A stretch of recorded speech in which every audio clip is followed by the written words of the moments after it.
Hello everyone. So నా పేరు చంద్ర Yarlagadda. Canada and యూఎస్లో మంచి స్కూల్ జోన్స్లో ఉన్న హౌసెస్ ఇంపార్టెన్స్ అందరికీ తెలిసిందే.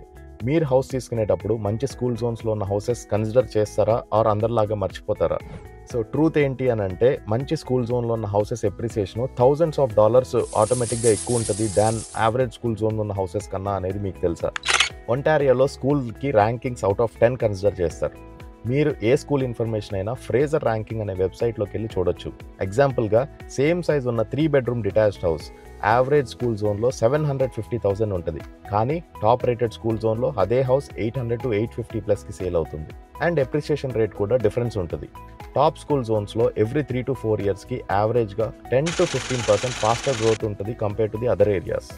ఇది ఓన్లీ ఫ్యామిలీస్ కోసమే కాదు, ఇన్వెస్టర్స్ కోసం కూడా మంచి powerful strategy. Tenant with kids always prefer good schools. నేను వన్ ఆఫ్ ద రెంటల్ హౌస్లో లీగల్ బేస్మెంట్ చేయించాను, which is quite opposite to the Catholic school.